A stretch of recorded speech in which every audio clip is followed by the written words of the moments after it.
This is an extended edition of the original broadcast.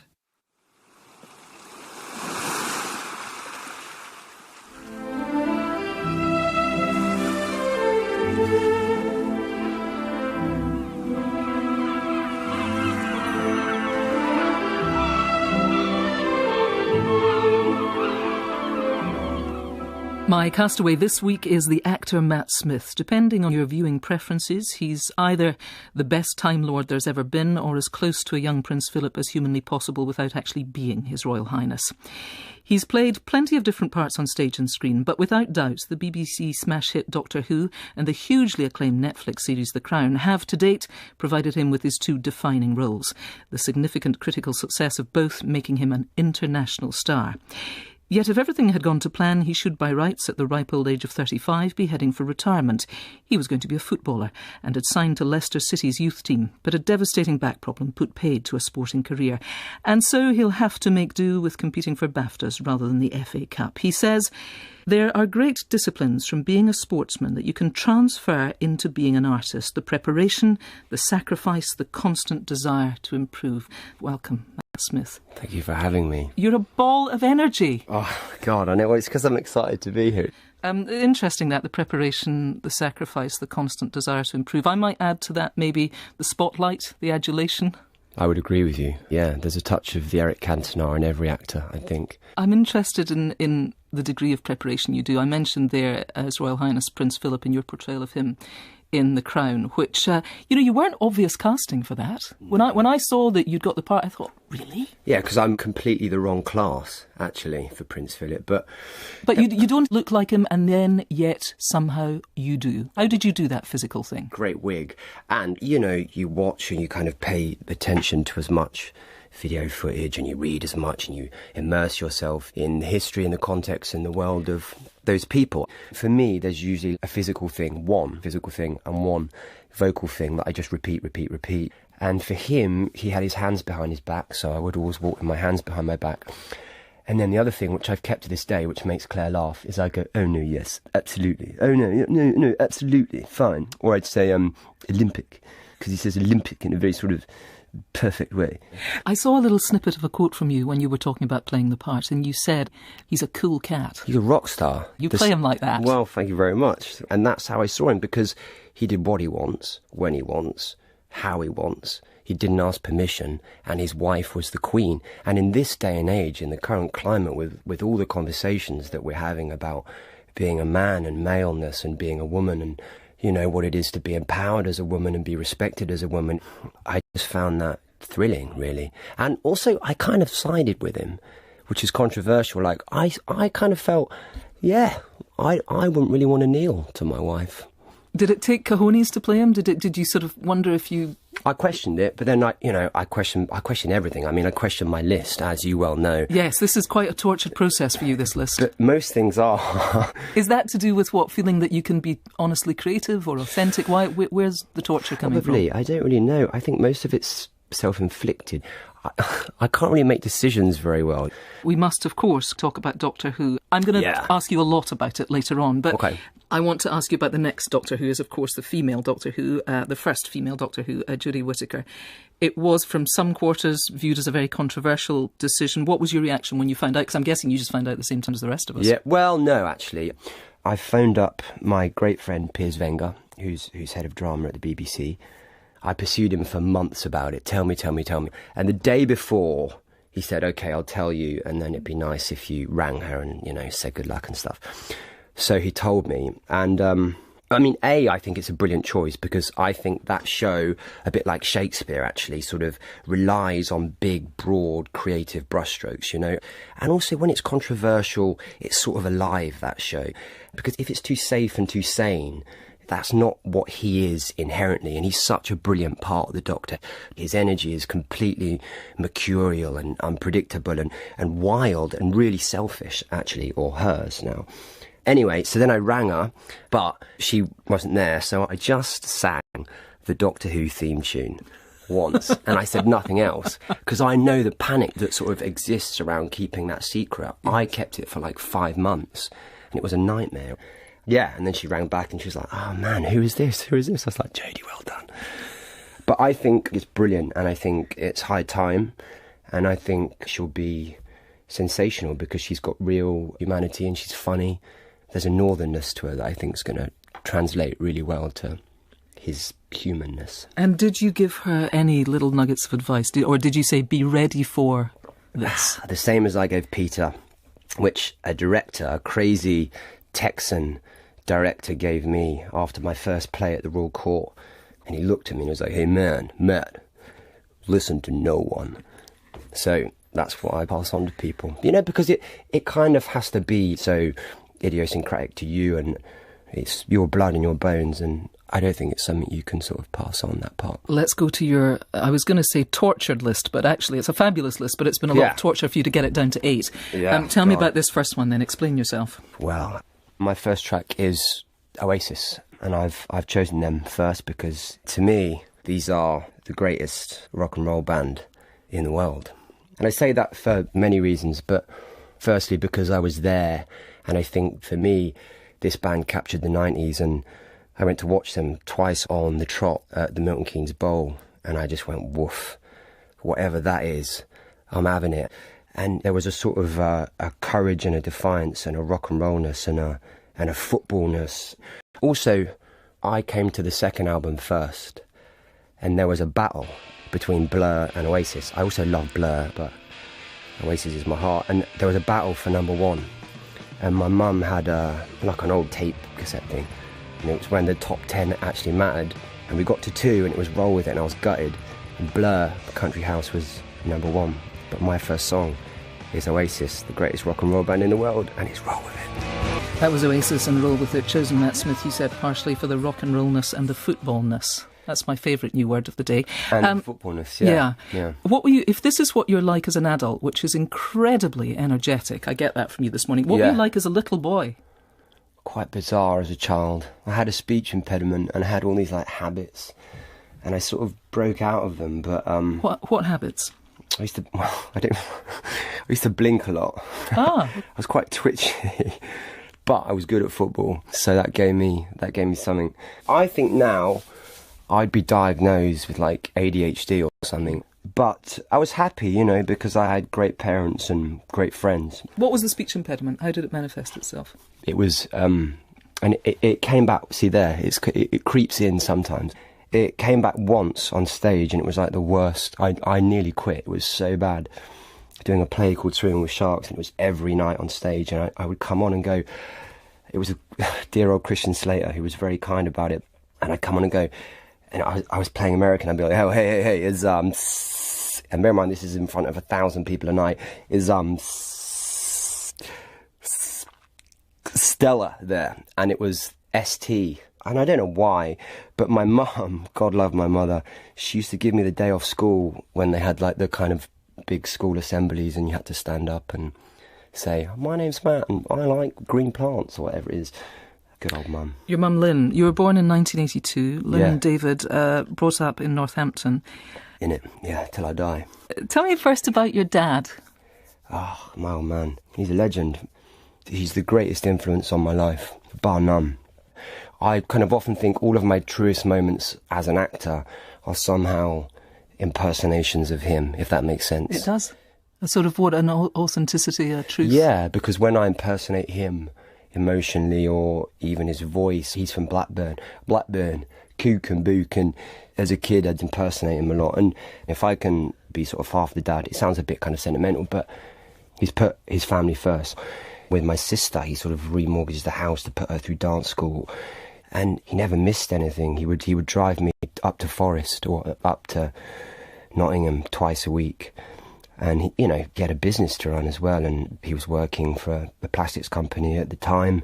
But he would kind of sack that off. He'd pick me up from school. He'd drive me up. We'd get back at 10, 11 at night. And then I'd go to school the next day. And then when I was at Leicester. So it was just constant kind of dedication. But also he was quite tough on me. Your grandfather had played for Notts County, and your father was a great footballer but hadn't ever played professionally. No. Was there a sense of, given how well you got on with your dad, was there a sense that pleasing him was very important to you? Yeah, probably, but he never pushed that on me, and he always did that thing which I would hope that I would do to my son, that if he had a bad game, he'd go, you've not played very well today. But when I got released from Leicester because of my back, it was my history exam the next day. And I look back on it, and it was one of the lowest moments that I've had, really, in my life. And he just said, look, right, in life, you'll get knocked back.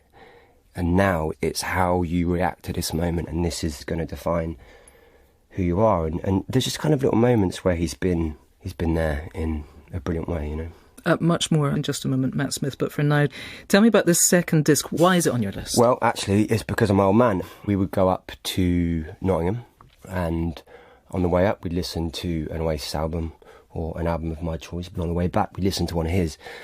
And it was often Sgt. Pepper's. It was difficult not having the Beatles on here. And we'd listen to Dark Side of the Moon, which, as like a 13-year-old kid, is quite a mad stretch, album. yes. Yeah, it is. And he loved the opening with the bells and the clocks. And he like used to let me open the sunroof and put the heaters on, which sounds like quite a stupid thing. But I used to love it for some reason. And then this song particularly, I always just thought, what the hell is that? And I just, I owe this album and I owe Pink Floyd to my old man. It was Pink Floyd and The Great Gig in the Sky. As you mentioned, Matt Smith, you were playing for Northampton Town when you were a junior. Just give me a sense in which, you had this bad speech impediment and that would inhibit you talking very much, but you loved to play. What was the sensation when you were on the pitch and expressing yourself in that way? Well, it was without fear. I mean, all I did was play football, 10 hours a day. And it sort of came easily, I suppose. It came very naturally. And I liked sort of learning about it. And also, I just think the drama of sport always appealed to me. When Sergio Aguero scores against QPR on the last day of the season, and Martin Tyler goes, Aguero! Or if you're an Olympic athlete and you've been training for 4 years to lose by a hair, that sort of thing. And I would dream about football a lot. I was imagining myself doing well. I was imagining myself as the best, I and suppose. So you felt like most of us, I guess, but for you it seems to have been stronger. You felt most alive when life was vivid. Yeah, I'm sort of practising at being better at the bits of life that aren't vivid. I find relaxing quite a sort of... I'm not very good at it. Even reading a book, I'm only good at reading books on holiday. My idleness isn't very interesting. You suffered then this really debilitating back condition, spondylosis, what was it? Yes. I think, but yeah. Yes, wow, that's impressive. I always forget what it's called. My lumbar 5 was getting thinner, basically. Ooh. Yeah, it's a pain in the arse. And had I kept playing, would have basically got thinner and thinner and thinner. And then in my early 20s, I would have had to have had a sort of metal plate, essentially, put in it. I mean, kind of Leicester were like, we just can't take a chance on this. But it was tricky because I was captain there and I was doing really well. And I was injured for 13, 14 months. And that was your identity. So tell me about losing it. Very difficult, actually. It was very difficult for me to tell people that I had been released because the vain part of me was like, I am Matt and I am the footballer. Sure. And at school I was the footballer and suddenly I wasn't that. And, fortuitously there was a drama teacher, Jerry Hardingham, who said, you were never meant to be a footballer. I always thought you were really great at acting. How did he know that? Had you been in school productions? I did it for GCSE and he put me in a drama festival and I said I'd do it. And then I just didn't turn up. And then he did it again and I didn't turn up. And he rang my mum and said, look, Matt's not turned up twice, but I'm going to give him one more chance and put him in a play, 12 Angry Men. And my mum said to me, you should do this. And then I went back and I did it. I'm going to ask you a little bit more about that in a second, but I'm interested. It occurs to me as I say you sort of lost your identity. But then for your dad, he was father of Matt the footballer. Yeah. He was the guy that ran him everywhere. He was the guy on the touchline. He was the guy that shared the albums on the journeys back when it was just the two of them. He was. Must have been a great loss for him too. I know. It was. But, when I got Doctor Who, I rang him like 2 months in and I said, I can't do this.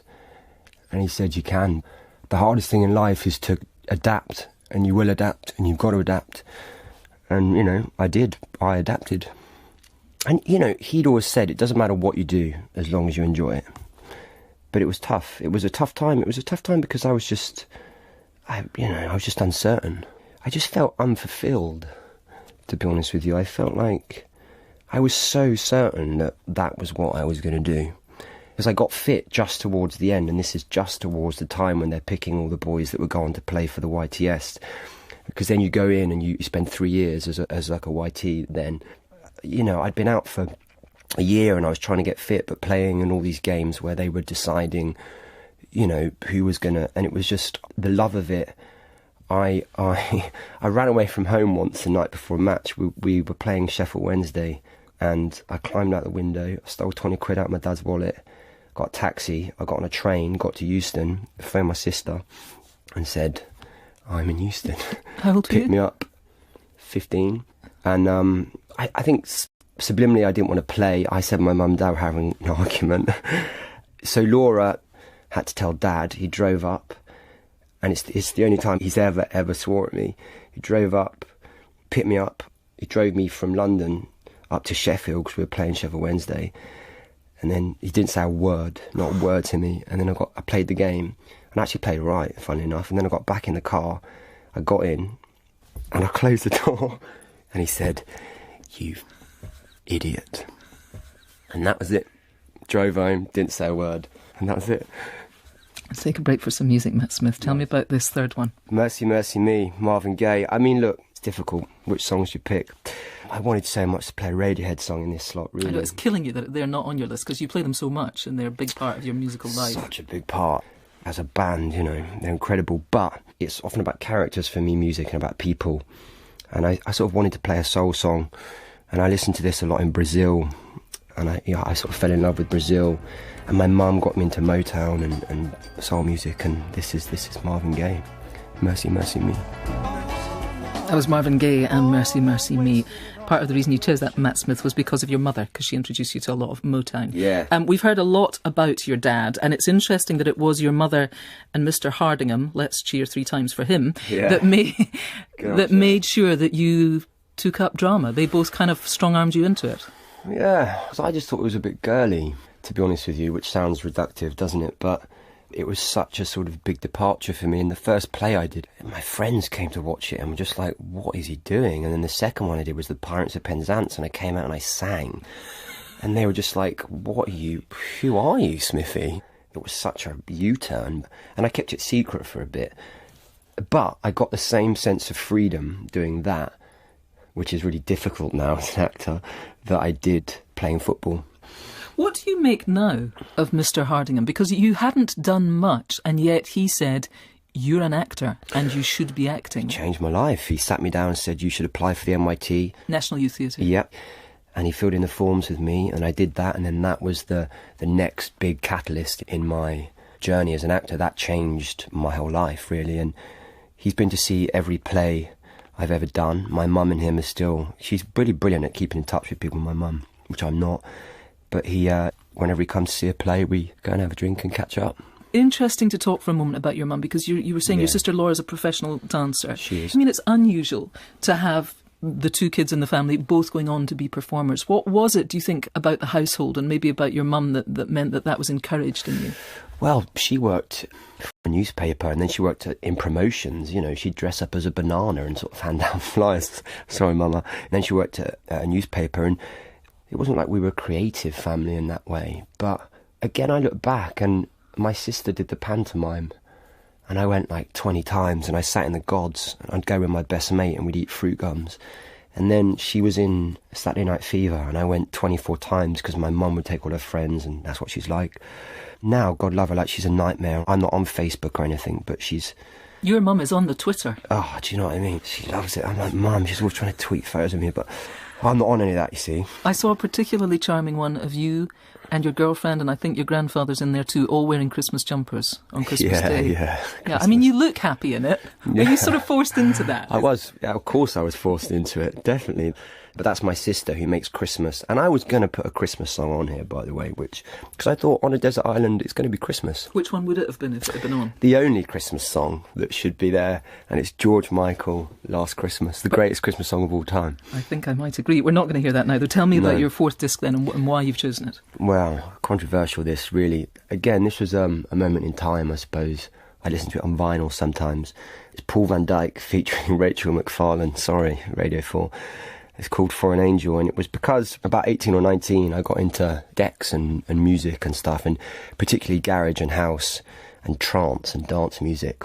And I'd go to this record shop called Spinner Disc and spend like 12 quid on a white label record.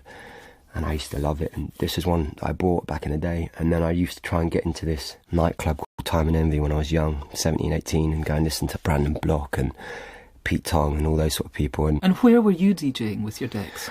Well, here's the thing. I was head boy, so I used to have this amazing thing on a Tuesday morning called the school council, and I spent all of the money that was meant to be for the yearbook on the social fund, and we threw 3 parties, all of which I DJ'd at.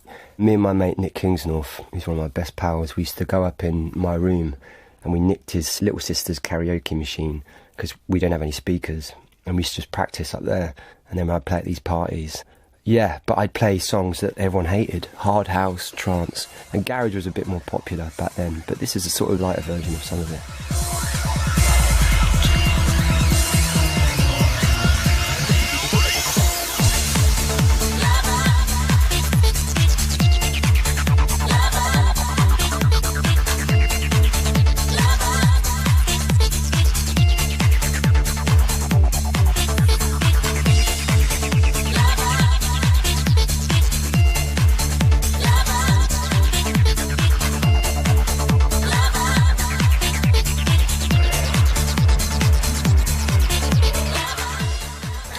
Radio 4, the home of heavy trance. That was Paul van Dyk featuring Rachel McFarlane for an Angel. Matt Smith, you travelled a bit, you had a gap year, and then you went on to the University of East Anglia. You read drama and creative writing. It's interesting, anything that I read about you, it doesn't particularly give me any indication that university was a significant time for you in terms of the university itself. You know, some people really, it almost defines the rest of their life. That doesn't seem the case with you. No, absolutely not. Why was that?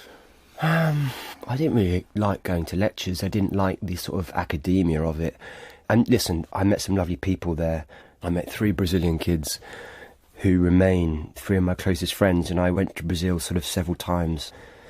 And then I met a girl there, and then it was like 3 or 4 years really on and off, and that was something that I will always remember. But I think my curiosity was in London. And so uni just became about booze and chicks and, you know, missing stuff. And then I left early because I got this play at the Royal Court. But, you know, I tried to finish my degree and they weren't going to let me leave. But I was like, it's a play at the Royal Court. I have to go and do it. It happened, I mean, relatively quickly for you, your career, Matt. As you say, you've been doing professional gigs when you were still at university. You graduated 2005, then you appeared in the National Theatre's touring production of The History Boys. You were then nominated for Best Newcomer at the Evening Standard Theatre Awards for your role in The Face, and you also appeared in the BBC Two series Party Animals, very highly regarded at the time. Then, in 2008, David Tennant announced that he was stepping down as the Doctor, and I'm wondering, did you immediately call your agent? No.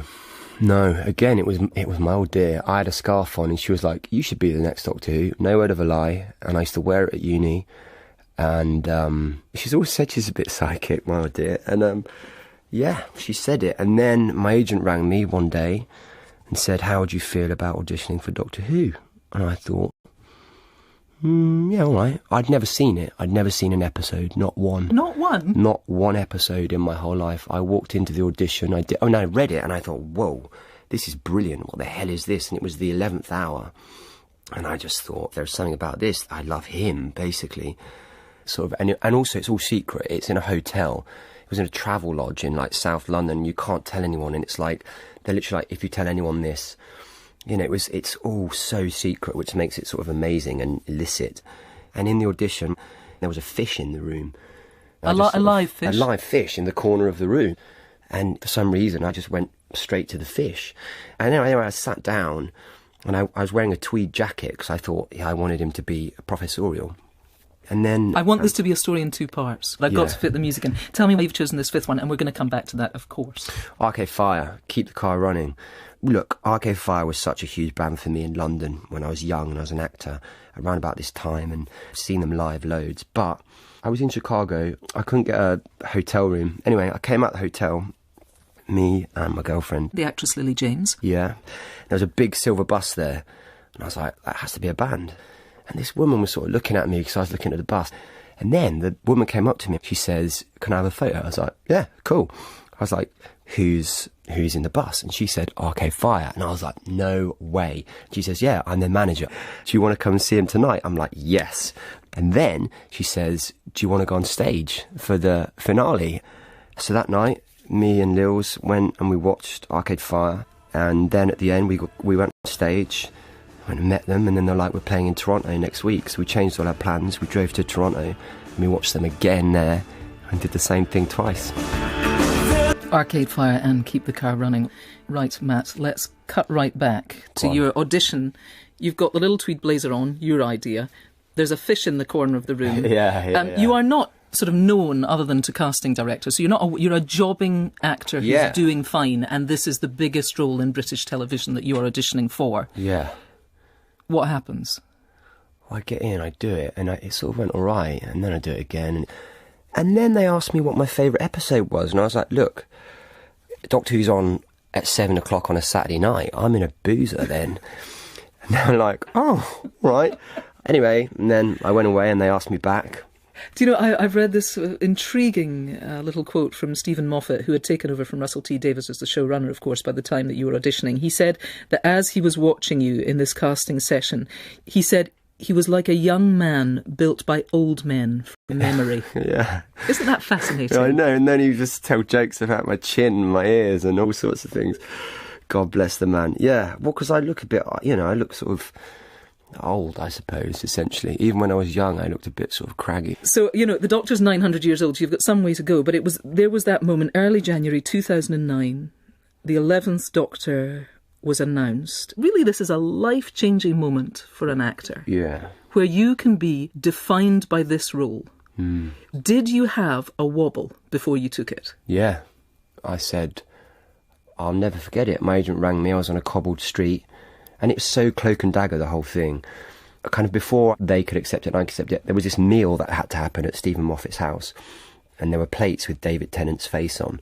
Oh, crumbs. And they picked it up and they were like, just so you know, this is what it's like. And then they're like, are there any skeletons in your closet? And were there? No, actually. I mean, I can't tell you what I said. It would be remiss of me. Come on. It would be. But, Tell me what you said. Well, no, because, it wasn't like I was concealing any sort of behaviours that wouldn't be conducive with taking on that part. And when you take on that part, you're taking on a sort of head boyness. Yeah. That's where the head boyness came in quite handy, actually. Yeah. But then I did wobble. I was like, I don't think I'm going to do it. And my agent was like, you're going to do it. And it's the greatest part of my life. It was one of the greatest experiences of my life. I loved every minute of it. And it was the amazing. Hardest work. The hardest as thing an actor you will ever do in your life. What is that? Why are the days so long? Why is it so difficult? Because he's the narrative.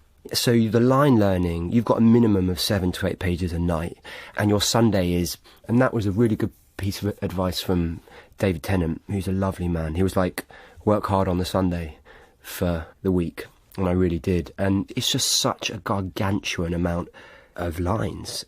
When did you know that you absolutely were public property and that walking down the street was no longer an option? Well, I still get the tube and all that. Do you? Yeah. I'm a firm believer that you have to commit to the normal day-to-day functions of life as much as you can. I mean, I wear a hat and sometimes a pair of reading glasses or something, just because I think that's the stuff that keeps you sane. And I like getting the tube. Let's have another piece of music, Matt Smith. It's your 6th we've come to. Tell me why this is there.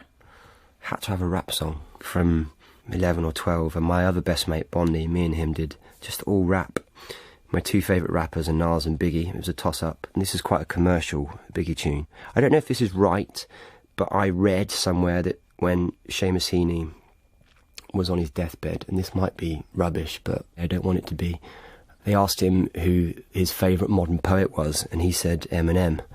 And I think it's about rhythm, and weirdly that's what made me quite good at learning lines and quite good at doing it quickly, is that I learned them rhythmically, and I would literally rap them. I love poetry as well, without sounding too sort of, but Anyway, this is the Notorious B.I.G., Juicy.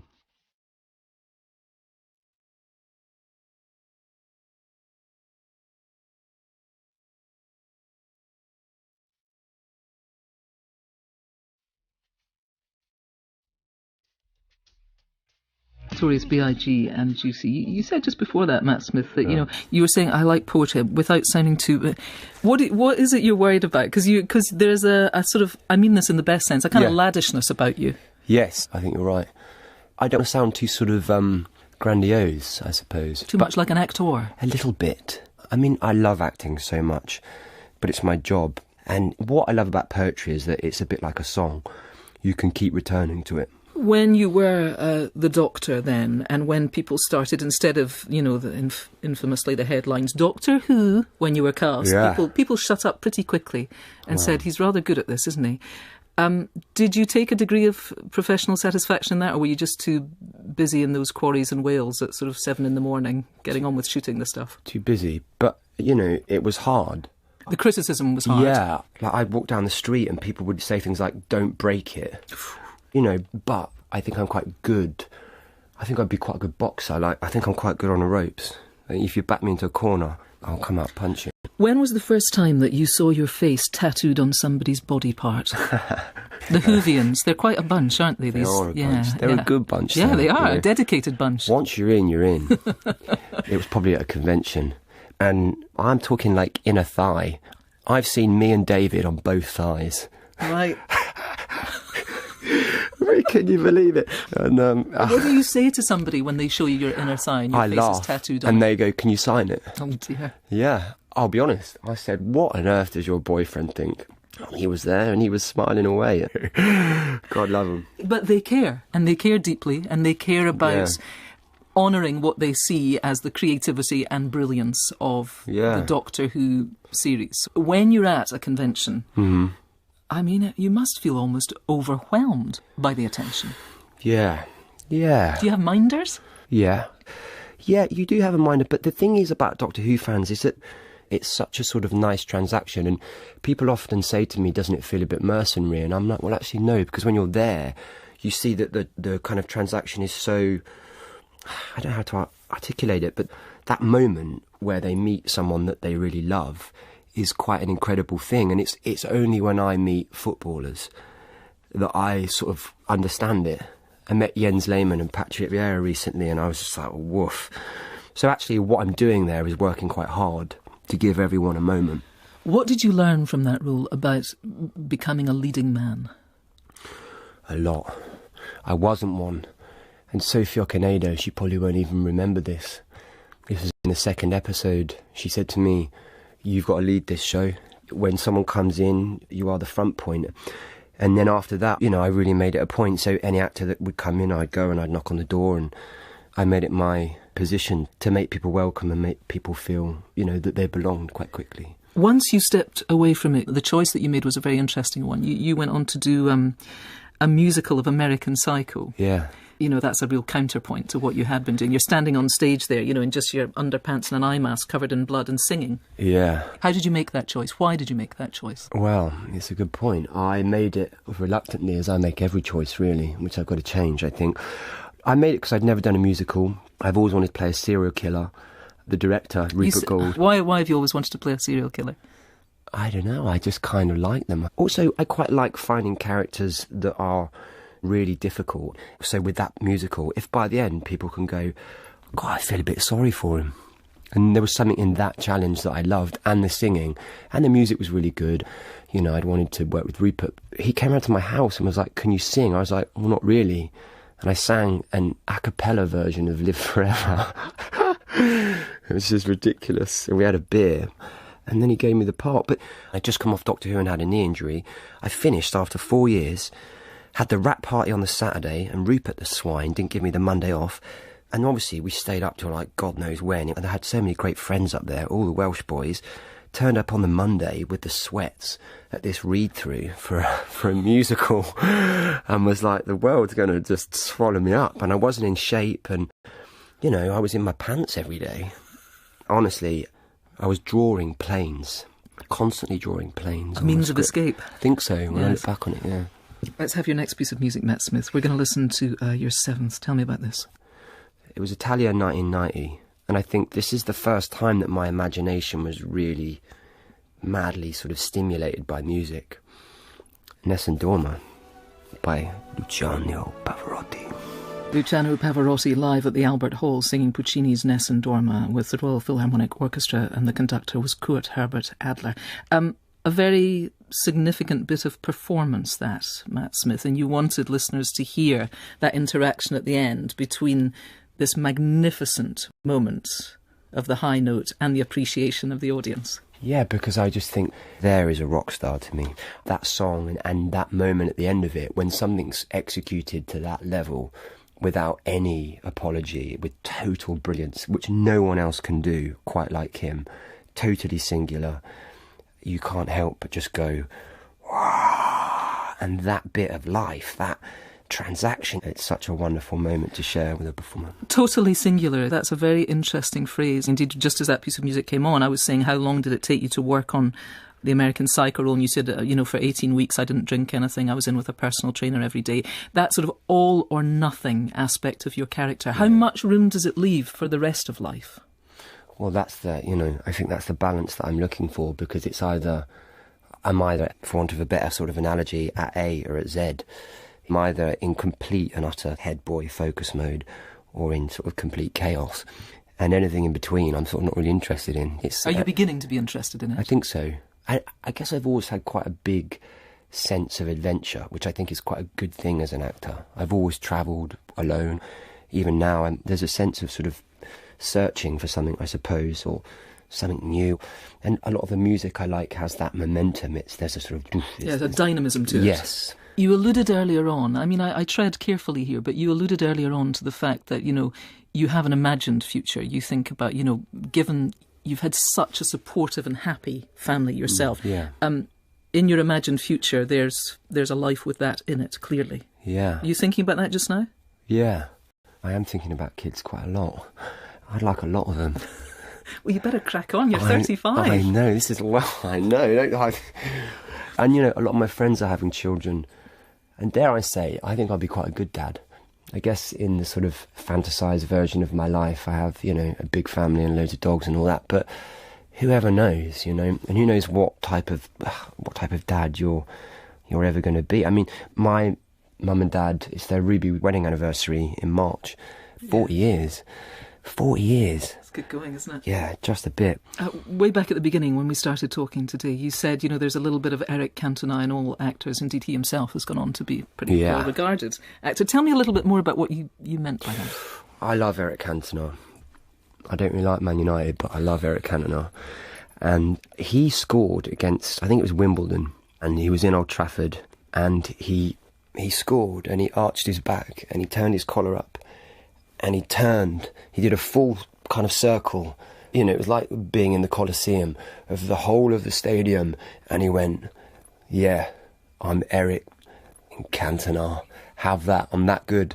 And I think actors, whether they want to admit it or not, somewhere in the back of their brain, they've gone, I want to be that good and I want that. And I know what I'll say when I pick up Best Actor at the Oscars. I crumble. And again, it's about, a bit like Pavarotti, it's that level of execution that I'm sort of interested in. What is it that you are trying? What's the essence of what you're trying to communicate in the roles that you're in, do you think? I don't know, it's a very difficult question. Obviously, you sort of want to be very truthful as an actor, but it's more, there's a flair and there's an honesty and there's a sort of brilliance. It's kind of witnessing the idea between the painter and the painting. I mean, the truth is, I actually don't know. I think I'm still looking for that. Tell me about your final piece of music then, Matt Smith. The last one. Very controversial. I have to preface this with anyone who's interested on Radio 4 should listen to a band from Germany called Superflu. Because they nearly made it in as your eighth. Very nearly. I heard them this weekend, and there's a song called Maybe. It's 8 minutes long, but I promise you guys, stick with it. It's great. But I've gone for LCD Sound System, all my friends, because I saw them recently, and there was a touch of the Cantona about it. All my friends from LCD Sound System. Matt Smith, it's time now for me to give you a couple of books. You get the complete works of Shakespeare, you get the Bible, and you get to take another book too. What's your book going to be? God, this is tough. It's all tough. It's going to be either The Master and the Margarita, because it's just mental and I love stories about the devil, or Birthday Letters by Ted Hughes. I'm going to go with Ted Hughes because I love Ted Hughes. He's my favourite poet and I think I can return to it more. Birthday letters is yours then. You're allowed, you will know, a luxury on this island. Yeah. What might it be? How much English breakfast tea can I bring? An endless supply. Done. Tea. Do you need a special mug and do you need milk? Yes, ideally. I've thought about this, and as I'm on an island, I'll construct a mug, and I thought I could start using coconut milk in my tea. Oh, brave. You're a brave man. Take that, Bear Grylls. OK, it's yours. If you, and I know what a terrible task it's been for you to even get it down to 8, but now I'm going to force you, I know. Yeah. You're going to hate me, I can't even look you in the eye here. Yeah, I know. Pick just one, would you? I'm looking at the list. Do you know what I'm going to go with? Just because I think it would be a really weird song to be stuck with for a long time on your own. Pink Floyd, Great Gig in the Sky. Interesting. It's yours, Matt Smith. Thank you very much for letting us hear your Desert Island Discs. Thank you for having me.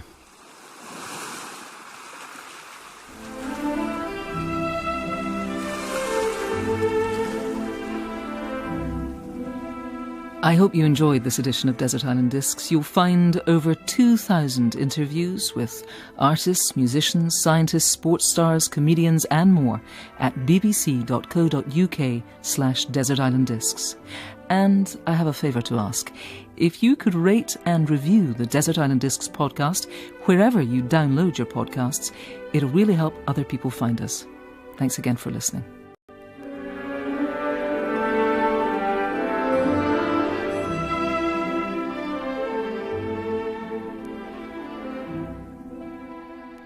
This is the BBC.